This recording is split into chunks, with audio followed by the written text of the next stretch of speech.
Hello everybody and welcome back to the United Stand. It is Erik ten Hag's press conference preview before Burnley. Erik ten Hag has been talking all things Jadon Sancho, injuries, Amrabat, Mount, Varane, all in contention to be part of the squad tomorrow. Some actual positive news. Ten Hag calls Sancho out and says, you know what, it's up to Sancho whether he plays for Manchester United again. It is possible. Will Sancho do the work and will he apologise to Ten Hag? We're going to be talking all about that. Also, dressing room leaks. I know you've all seen the clip of Mark. I know you've all seen Mark's morning show calling out the dressing room leaks, and I couldn't have said it any more perfectly myself. Ten Hag comments on that as well, also looking towards Burnley. So a lot of stuff to get into in this press conference, and we're going to be covering everything that Erik ten Hag spoke about, and we're going to get in the comments together and talk a little bit about Burnley tomorrow as well. A must-win game for Erik ten Hag. Saturday night, 8 o'clock. I know there's not really many 8 o'clock kickoffs on a Saturday night. A bit annoying the time it's at, but I am so looking forward to this game, but I'm also nervous for Ten Hag. You know, the vultures are out. The vultures are out for him, and I 100% back this manager without a doubt, and I want everyone to back him on, everyone to get behind him. But the vultures are out for Erik ten Hag. The dressing room leaks are coming out. The media's turning against him. He has to win against Burnley because it's going to get... The pressure's going to turn up another level if we don't win against Burnley, and everybody's going to be on his back. Some would say, well, obviously, he'll have lost 4 games in a row if you don't win against Burnley. Depends. A draw's not good enough either, but Ten Hag needs to win tomorrow and honestly, first of all, get any player out that's leaking to the press. Get them out. Get them out of this club, tear the contracts up. I honestly can't stand it. And the thing is now fans can see through it. You know, 3rd manager, 4th manager down the line, the fans can see through it. So we're going to talk about that in a second again. But let's get into it. J. welcome to the United Stand Members Club. First of all, I want to go in with the injuries and who's going to be back for tomorrow's game. So he said, as you say, Harry Maguire, we will see again after training, but Varane will train, we will see. Amrabat will train, we will see, and Mount as well, but they didn't play for a short or longer term. Varane obviously was the shortest player out. I think what he's trying to say there is Varane's got more of a chance of playing because he's only had a short amount of time out. So I think we will see Varane in the team tomorrow, I really do. But the good news is that Amrabat, Mount and Varane are all going to train with the team, which is really, really important because we need all them 3 players back. Honestly, I'd put them all in the squad for tomorrow. I think we need to get them back ASAP. But we know Erik ten Hag, if something's flagging up a little bit, he won't risk it. We saw it with Højlund against Forest. We could see that with Amrabat. But Mount and Varane, for sure, they've been training for a little bit, now. They've been training for I think, nearly a week now, Mount and Varane. So they should definitely be part of the squad. If we can get Amrabat in there as well, that'd be brilliant. I'd actually start Varane, and I'd be tempted to start Mount as well. What position he would start in, get in the comments down below what you guys think. But it's such a big positive that we have them players back. One, because it stops players like McTominay entering the pitch. If we have Amrabat there and we have Mount there, McTominay should not play again until he gets sold in January. I'm being deadly serious on that. And, you know, I'm not even beating around the bush anymore with it because I'm absolutely sick to death of it. No way should he play. First of all, wouldn't surprise me if he's one of the people leaking because, for me, I thought about it in my head. None of the foreign players are going to be talking to Samuel Luckhurst. None of his new signings are going to be talking to Samuel Luckhurst. I very much doubt it's Rashford because, you know, he plays every single minute for Erik ten Hag and he seems to have a good relationship. So who does that leave left? Realistically, it leaves left Maguire, McTominay, Sancho. That's it, really. I know we can't point the finger whatsoever, but it would make sense because McTominay, the only thing one of the things he had going for him was his work ethic and the amount he, you know, gives to the badge every time he's on the pitch. He's been seen strolling around the last 2 games, and that clip of him going round gets me so angry where Upamecano just glides past him and he doesn't, after he loses the ball and he doesn't even bother to get back and try and win it back. So the good news about players coming back is we get to see players that aren't of the quality of Man United level. They won't be playing anymore, which is really, really important because they'll be above them in the pecking order. And we need players behind this manager to be on the pitch. Mount is Erik ten Hag's signing. He's behind the manager, of course he is. Amrabat is just buzzing to be here. He's going to be behind Erik ten Hag. Get him on the pitch. We know he's going to fight for everything. We've seen what he did to try and get into Manchester United, so he's going to fight for everything. Varane is a top-class professional. He's going to be good on the pitch. So all them 3 players need to come back in, and they need to come back soon. And it's such a big boost that after, you know, the results that we've been through, which realistically, 4-3 at Bayern Munich isn't the end of the world. Like, it's actually an okay result, especially away at the Allianz. But the fact it's come off the back of back-to-back losses, we need this to be a win away at Turf Moor. And we've actually got a pretty decent record there, so we need this to be a win. And getting players in the team that will fight for this manager, fight for the badge, is exactly what we need to do. And I think all of them three will do that. But that's what I wanted to kind of say on that situation. Get in your comments down below. Would you start Amrabat? Would you start Mount? Would you start Varane? Where would you play them? Let me know what you guys are thinking, because I've seen a lot of people put these players in different positions. Some people want Mount in the midfield. Some people want Mount on the right wing. Some people don't want him in at all. Some people want Amrabat next to Casemiro. Some people want Amrabat replacing Casemiro. Let me know your thoughts. Turpluk says Amrabat needs to start, and Abdullah says Burnley first winning coming. We have to win. We have to win. But I want to talk about Erik ten Hag on Jadon Sancho. Ten Hag says it very bluntly when it comes to Jadon Sancho, and of course I'm behind the manager on this one as well. He says Jadon Sancho will not be in our squad for tomorrow. It depends on him whether he plays again this season. For the rest, we are preparing for Burnley, and that's our focus. He will not be in the squad. So Ten Hag says about Jadon Sancho, he can be part of this team. It depends on him. And I think that means, translation, aka Jadon Sancho can be back in this squad and fight for his place if he apologises to me. Jadon Sancho's refusing to apologise. It's a standoff at the moment. And I'm sorry. I've said this so many times before. How many times have you apologised for something in life where you don't think you should apologise, but you just do it anyway? That's what Jadon Sancho needs to do now. He really does, especially if it's your boss. Like, Erik ten Hag is Jadon Sancho's boss. He's getting paid over £300,000 a week. Apologise to Ten Hag. And do you know, if I was anybody around Jadon Sancho right now, like, you know, his friends, his family, I'd be saying, his agency, I'd be saying, look, Jadon, you know, you need to do this for your career. He's 22 years old. You know, you've moved to the Premier League. You've not really, you know, had the impact that you wanted to do. The right wing spot is literally up for grabs right now. It could be yours. I know you like to play on the left, but it's not going to happen because Rashford and Martial are both better than you on the left. So you need to, that's up for debate, obviously, that's just my opinion. But you need to apologise to Ten Hag and get yourself in this team, because even if you still want to leave and you don't want Ten Hag to manage you, if you're playing, you're going to have better offers on the table. You're going to have more people interested in you, especially if you end up playing well. So for me, Jadon Sancho's doing nothing but kind of put his career on hold, which if that's what he wants to do, that's what he wants to do. I don't want a player in the squad or in the team that has that sort of attitude anyway, to be honest with you. I know a lot of people said the FIFA thing on the game night of the Bayern Munich wasn't really that much of a big deal. For me, it's just disrespectful and I don't like it. Like, why are you sat at home playing FIFA when you could be playing football for Man United in the Allianz? Like, it just sums up the attitude for me. And some people say, well, it's not his fault. It is his fault, because he could have apologised and be part of this team. He made a ridiculous statement that he shouldn't have done coming out against the manager, whether he genuinely believes that or not, whether he believes he's been treated unfairly or not. You don't put that out there. It's unprofessional. So Jadon Sancho could be part of this team if he apologised, I think. And would you guys want to see that happen? Would you like to see Jadon Sancho come back? Personally, for me, I'm really, I think we should sell him.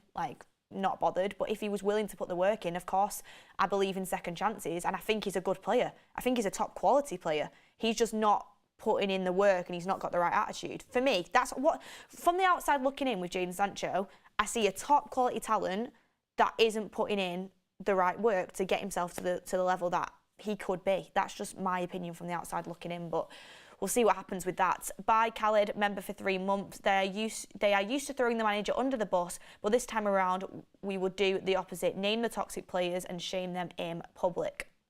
Yes, honestly, this leak stuff, it's a little bit laughable because everybody can see through it. Everyone can see through it because it's happened multiple times before. It's like, do you think the fans are stupid? Do you think the fans are stupid? I saw something before, and let me get it up because I really wanted to kind of share this on the show. I have it saved here. So let me get this up. So, Man United players are starting to go Let me restart. Man United players are starting to grow wary of Erik ten Hag's criticism. These are previous publications over the last couple of managers, well actually last few managers in Manchester United. So here's one headline. Manchester United players are fed up and counting down the days until Louis van Gaal's departure as manager, reports say. Next one, Jose Mourinho has left several of Manchester United's senior players angry and frustrated with his man management this season, sources tell ESPN. Next one, Manchester United players are becoming frustrated with Ralf Rangnick's methods, with a section of the squad believing his training sessions are old-fashioned. Next one, Man United stars have begun to grow frustrated over some of the decisions made by boss Ole Gunnar Solskjaer after a disastrous start to the season. And now we're seeing the same thing coming out against Erik ten Hag because we've had a couple bad results. And they think it's unfair criticism and they think he has favourites. No, let's just rewind a second. Ten Hag named the players he wanted to leave in summer, and then players were Harry Maguire, Scott McTominay, Jadon Sancho, Anthony Martial, Donny van der Beek, and Fred and Anthony Elanga. He said they were all up for sale. He didn't necessarily say he wanted them all to go immediately, but they were all up for sale, which to me means Ten Hag isn't really asked whether you're here or not, but a lot of them he probably wants you to go. He probably wants you to go. So the only two players that actually wanted to go and prove themselves and play first-team football out of them are Fred and Anthony Elanga, and fair play to them because Anthony Elanga looks like he's doing well at Forest and Fred's doing really well at Fenerbahce. To be honest, we could use him right now. Good attitude from them both. Both went and got themselves a move. To be fair to Donny van der Beek, I think he was trying to get himself a move, but I think it was quite tough considering the wages he's on and how much his career has dipped. There is no excuses for Harry Maguire and Scott McTominay. 30 mil bid for both of them, which I think was more than fair. Scott McTominay, deadline day, Fulham coming for him. Doesn't happen. Harry Maguire, Man United were willing to pay him out, still doesn't leave. Like, there is no excuses for them two players. The manager has literally made it clear that he doesn't want you in the squad. So it's not unfair criticism and favouritism. He just doesn't rate you. Like, he just doesn't want to play you. You're not his players. Jadon Sancho, I can understand why he stayed. I think the report was with Jadon Sancho that Erik ten Hag doesn't mind if he does stay, but also if a really good offer came in for him, then he'd take it. So at that point in time, Ten Hag and Jadon Sancho were fine, and I thought Jadon Sancho was actually going to set himself up to have a good season. In pre-season, he looked decent. He looked like he was working hard in the false nine. Obviously, that didn't pan out well. But I can't see any other place that these reports are coming out from, and we've seen them multiple times over the years with past managers. So for me, it just seems really soft. Oh, a manager critiques you. You're losing back-to-back games and you're not following the game plan. You're 20 minutes FC. So of course the manager's going to critique you. He's not going to say, well done lads, good loss again. Good ditch of the game plan that you did after 20 minutes when you all started walking around the pitch. Well done, guys. Really well done for, giving up and starting to walk against Brighton when the second goal went in. Well done, everyone. Really appreciate that. Of course he's going to critique. He's the manager, and Manchester United should be held to very high standards. Of course Ten Hag's going to complain when you're not putting your all in training, when you're at one of the biggest clubs in the world. Of course he's going to, punish players if they're late. Like, these are just simple standards that these players clearly can't. I'm not saying all of them because, it's not all of them at all. A lot of players in that dressing room are absolute professionals and are going to be good for this team. Ten Hag said it himself, even though Casemiro has not had the best start to this season, he's actually been one of the poorer players. He's a professional that gives everything from start to finish on the pitch. Ten Hag said that. You can't say the same for all the other players, and they've thrown managers under the bus before. They will do it again, and guess what? We can see through it now. So, sorry I went on a little rant, but it's really, really frustrating. J. says, Beth, why do you think we don't cross the ball more? We need to. We absolutely need to. 100% we need to. That's a question I'd like to ask as well if I had a sit-down interview. We need to cross the ball more. But it has started to happen. It has started to improve, but it needs to improve more, especially with Højlund in the team. But I went on a little tangent there, everyone, but back to this press conference, and he got asked about if Manchester United was more challenging than he expected, and he said, no, it's my second year. I know it's not always going up. You will have your gaps and you will get stronger from it as long as you stay together. That's what we're doing in the dressing room. The staff all the staff, the coaches, medical, everyone is united, and at United you fight. Love that from Ten Hag, putting on a united front. He's saying, look, it's my second year.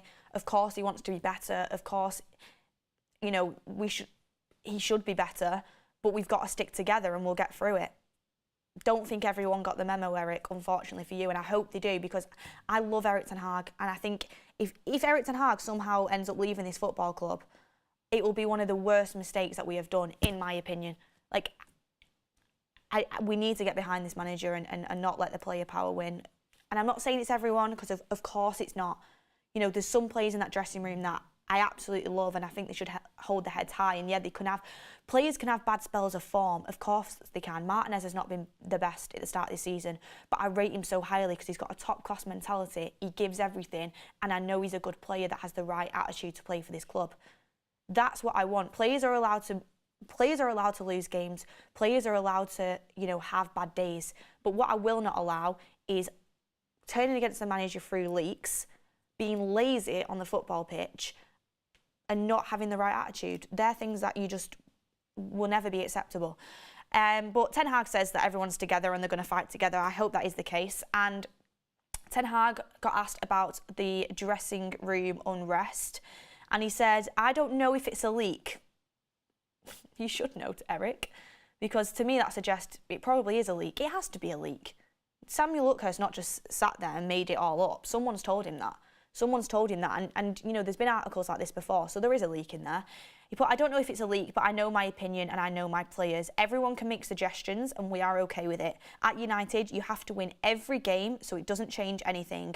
As always, it's about how we play against Burnley. There's no easy game, and definitely not against Burnley. Ten Hag's true, like it's true, you can't underestimate any Premier League opponent.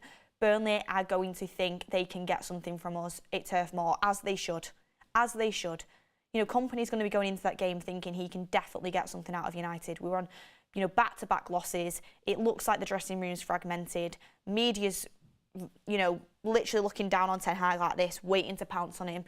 Company's going to see Man United there and he's going to think he can get something out of this game, and all them players will think that as well. It's not United of the past where you are, you know, God, I'd be lucky to get a point today if we just sit behind the ball. They're going to go there and they're going to try and beat us, and they're going to play good football against us, because it's not the Burnley under Sean Dyche where they just sit back and try and hit you on the break with, you know, big, tall players hoping to get a set piece.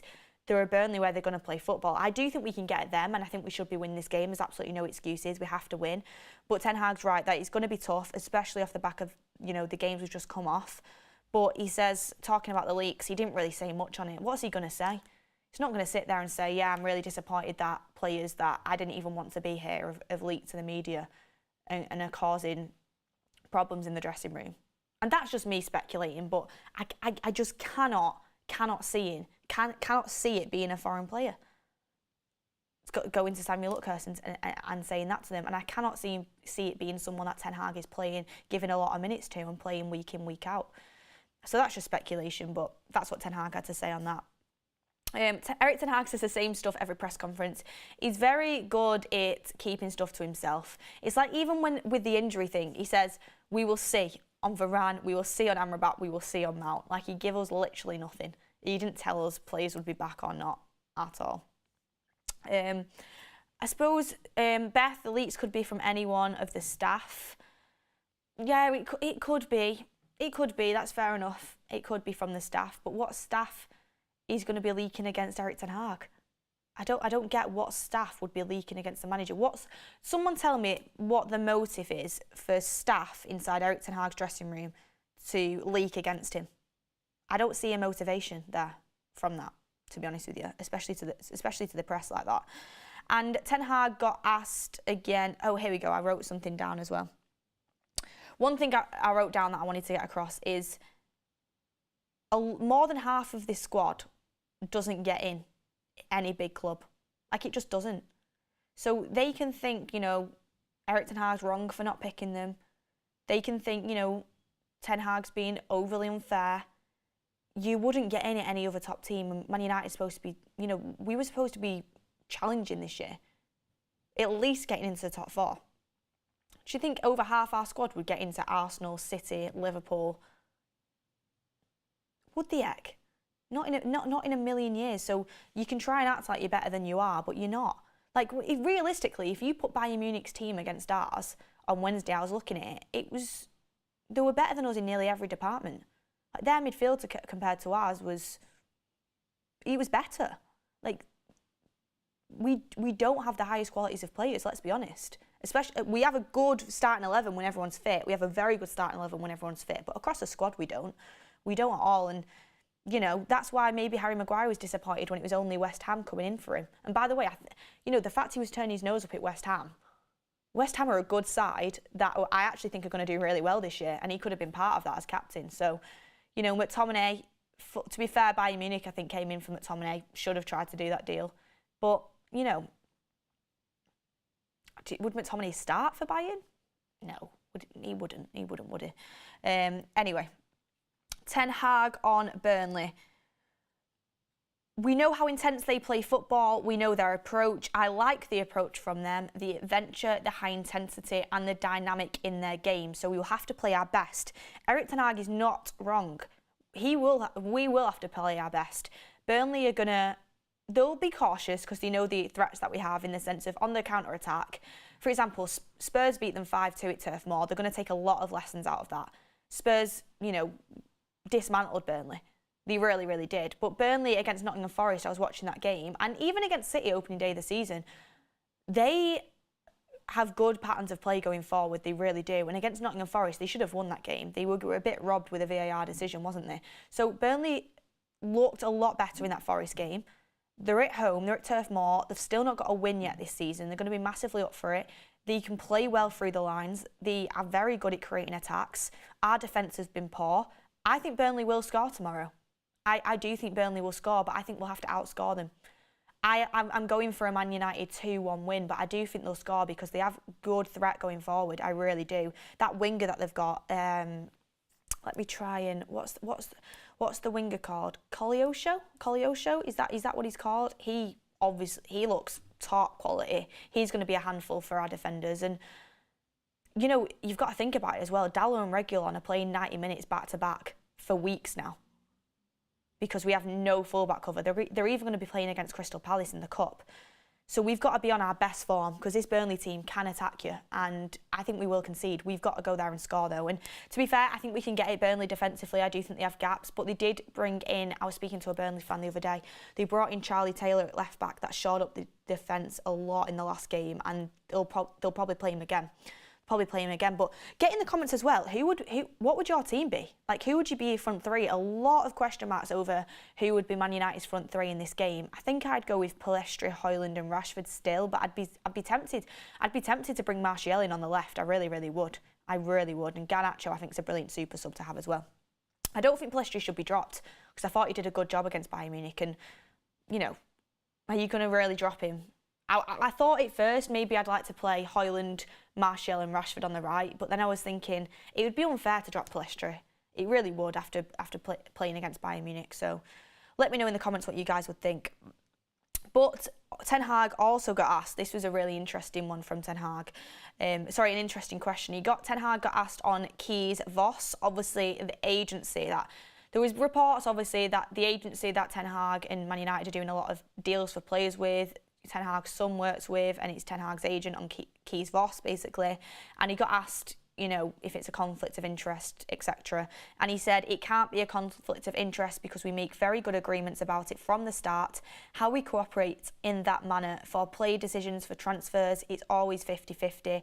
We both have a veto, the club represented by John Murtough and me, so there can never be a distraction. Ten Hag basically shutting it down and saying, of course, there's not anything dodgy going on with the agency. The players I get in are vetoed by the club and they're vetoed by me. And if I don't want them, and if John Murtough doesn't want them, then they're not going to be coming. Like, we get players because we want to get them. And to be fair, Amrabat's about to sign to that agency, but he wasn't signed to them before. It does look a little bit suspect, I have to admit, like the amount of players and deals that have been done with that agency. But I swear Højlund signed to that agency so he could get a move to United, so it would be easier for it to happen. Like, this does happen in football, and I to be fair, like, if it was Ole Gunnar Solskjaer, he would have been getting rinsed for this, like he would have, so you've got to be fair on all fronts. But I trust Ten Hag, and I don't see anything with ill intent towards Ten Hag. I think he's very trustworthy. This is just my judgment of his character. And I think Erik Ten Hag, the thing he wants to do at Manchester United is he wants to win.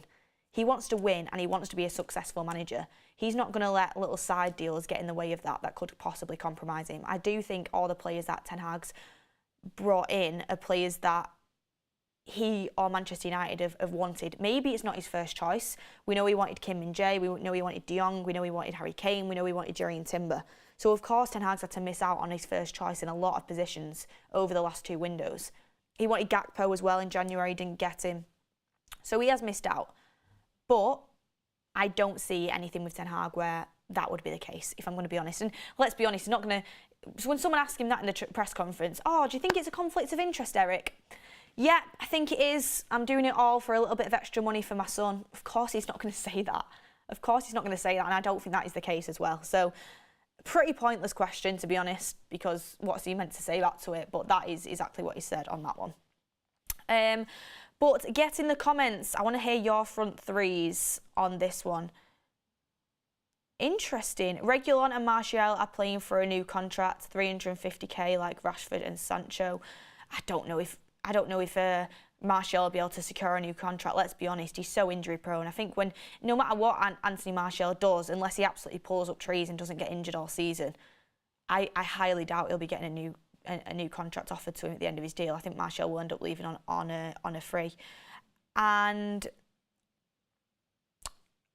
yeah, interesting. Would you bring, this is a question, can we get a poll going on this actually? Would you bring Mason Mount in on the right? This is a question. It was reported by Luckhurst that he wouldn't be surprised to see Mason Mount playing on the right against Burnley. Would you play Mount on the right, or would you stick with Pellistri, or would you move Rashford there? I really doubt Rashford will go there, but would you bring Mount in on the right? Let's get a poll going on that to kind of finish off the show. I'm going to say no. And you know how much I love Mount, guys, but I really do think we should give Pellistri another chance. He's going to get more of the ball against Burnley, I imagine. He's going to have more chance to attack against Burnley. He followed the game plan really well against Bayern Munich. Bruno came out and said that himself. He nearly got a goal. It was a great tackle, if not on the line of being a penalty by Alphonso Davies earlier on in the game. I thought whenever he did get on the ball, he looked okay, and he trapped back really well. I really think he did a good job on that right-hand side, especially for only his second start away Bayern Munich at the Allianz. I think he deserves another shot against Burnley, I really, really do. Plus, Ten Hag said the only reason he didn't play against Brighton is because it was a long trip back from South America, Uruguay. So I do think Erik Ten Hag is going to put some trust in him and play him, but let me know. Let me know. 43% say no and 58% say yes. So do you know what, guys? I think that's more of a majority than I thought it would be. I thought it'd be like no, like 80% from you guys, because I know Mount's not really popular, but a lot of you guys want to see Mount play on the right. I mean, I'd be interested to see it, but I do think it'd be unfair to drop Pellistri. I'd be interested to see it. What would your midfield be? Casemiro, Amrabat and Bruno? I'm really intrigued to know how Casemiro is going to play once Amrabat comes in. I hope it makes him better, because it is highly needed. But everyone, Palm says play Bruno as an 8 instead of Eriksen.